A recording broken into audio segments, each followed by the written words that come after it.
Penyelenggaraan pemilu serentak menyisakan masalah seperti banyaknya petugas KPPS yang meninggal dunia dan jatuh sakit, serta masalah teknis pemilu yang mengakibatkan pemilu di beberapa tempat terpaksa diulang atau baru digelar. Apa saja evaluasi Bawaslu atas pelaksanaan pemilu serentak ini?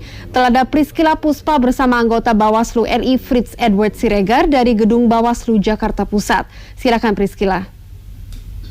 Ya, Vandana dan juga pemirsa, Pesta Demokrasi Pemilu 2019 memang masih dalam proses rekapitulasi surat suara atau penghitungan surat suara, namun sudah meninggalkan cerita pilu di mana berdasarkan data yang kami peroleh dari KPU sendiri, sedikitnya ada 90 orang petugas KPPS sudah meninggal dunia.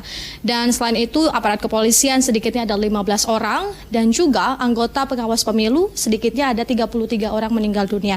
Dan untuk mengetahui bagaimana evaluasi dan juga tindakan bahkan rekomendasi dari Bawaslu atau Badan Pengawas Pemilu, saat ini saya sudah bersama dengan anggota Bawaslu Republik Indonesia, Fritz Edward Siregar. Selamat petang Bang Fritz. Selamat petang Mbak. Ya Bang, ini masih dalam proses tahapan pemilu dan ini cerita pilu yang dimana kita tahu banyak petugas yang gugur begitu dalam pemilu 2019 ini. Apa yang menjadi tanggapan dari Bawaslu sendiri dan rekomendasi dari Bawaslu? Pertama-tama kami sebagai Badan Pengawas Pemilu mengucapkan duka cita kami mendalam kepada setiap pejuang demokrasi, baik itu dari KPU ataupun Bawaslu, serta kepolisian yang telah meninggal dunia dalam proses pemungutan suara tanggal 17 April.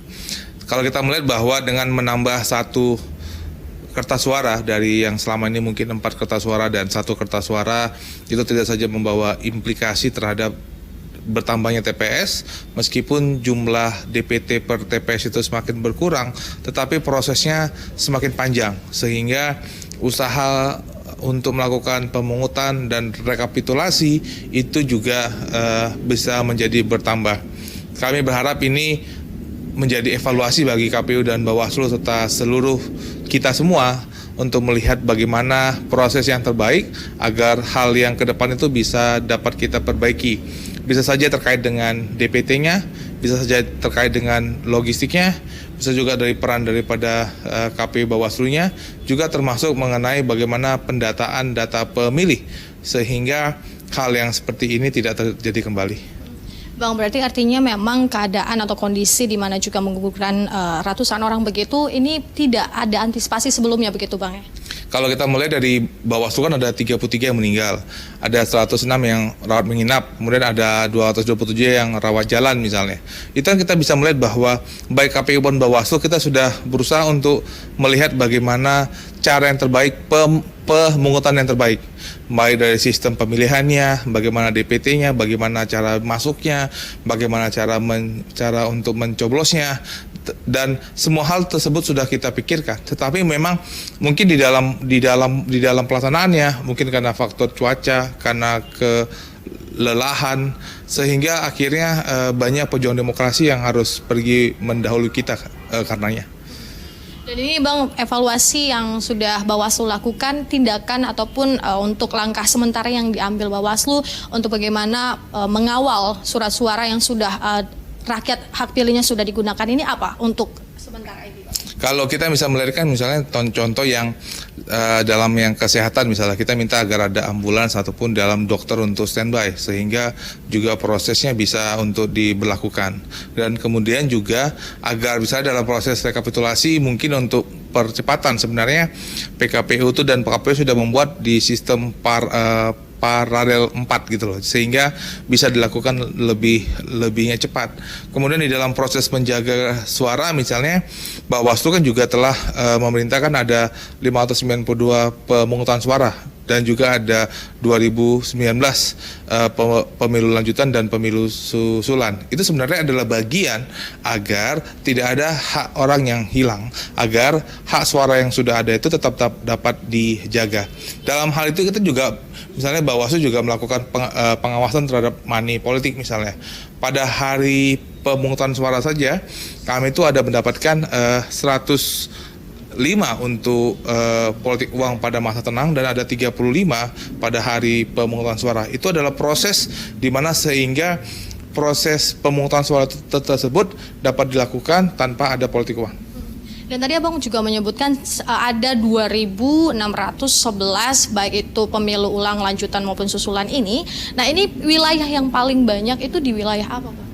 Sebenarnya kan kalau pemungutan suara ulang itu kan pemilunya sudah ada, tapi kemudian karena satu dua hal, misalnya karena ada pihak yang tidak berhak untuk mencoblos, dia mencoblos, atau karena misalnya karena ada kertas suara dirusak oleh petugas KPPS, atau juga karena pemilu lanjutan dia sudah dimulai, tapi karena ada yang surat suara kurang atau karena harusnya berhenti, maka dia itu harus dilanjutkan kembali. Atau misalnya karena pemungutan suara susulan, dia kemarin tanggal 17 kemarin dia belum dilakukan, sehingga harus dilakukan. Di Papua itu paling banyak pemungutan suara susulan, karena hampir ada di 2 kabupaten, di 7 distrik di Intan Jaya dan 2 distrik di Kota Jayapura yang kemarin logistiknya itu belum sampai. Ada 804 TPS yang belum melakukan pemungutan suara. Kemudian disusul kemudian oleh Sumatera Selatan itu ada 344 dan juga oleh di Sulawesi Tengah dengan 318. Nah, ini total 2.611 baik itu pemilu ulang, susulan maupun lanjutan begitu ya, Bang. Apakah ini akan mempengaruhi hasil real count ataupun penghitungan dari KPU yang akan diumumkan 22 Mei nanti? Ya, kalau kita melihat sebenarnya kan sekarang kan jadwal itu adalah jadwal rekapitulasi di kecamatan. Nah, sekarang seluruh kotak suara itu sudah di kecamatan dan dilakukan rekapitulasi.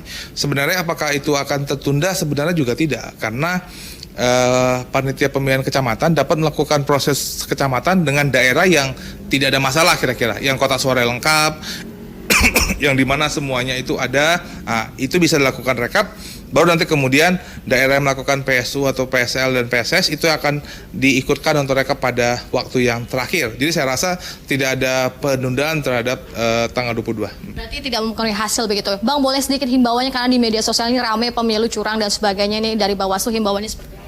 Kalau kami melihat bahwa Bawaslu dan masyarakat kan juga sudah melaporkan dan mengawasi proses ini dari awal. Jadi ini kan bukan proses yang pada hari ini saja, tapi mulai dari pendaftaran pemilih, dari kampanye, dari pemutaran data, itu kan adalah bagian daripada tugas pengawasan. Dan sampai sekarang itu Bawaslu telah 100 orang telah terpidana misalnya, untuk karena kasus pidana. Tapi kan juga kalau terlihat kasus di mana masyarakat bisa ikut aktif dalam memberikan masukan. Dan saya rasa harus kita lihat apakah ini sebuah persoalan teknis atau persoalan yang disengaja. Kami melihat bahwa KPU beserta jajarannya sudah bekerja keras dalam hal itu. Dan saya kira ini bagian proses demokrasi yang harus kita lewati bersama. Tapi saya percaya bahwa seluruh penyelenggara pemilu atas dukungan masyarakat, kita telah bersama-sama sukses dalam melakukan pemilu ini. Terima kasih Bang untuk informasi dan waktunya Bang Frits. Dan pemirsa, memang untuk tahapan pemilu masih berlanjut atau berlangsung. Untuk itu setiap kita mempunyai kewajiban untuk mengawal sama-sama pesta demokrasi dan juga untuk hak yang sudah kita gunakan pada 17 April lalu. Dengan demikian yang dapat kami sampaikan langsung dari kantor Bawaslu RI kembali ke studio Vandana. Terima kasih Priscila atas laporan Anda dan selamat bertugas kembali.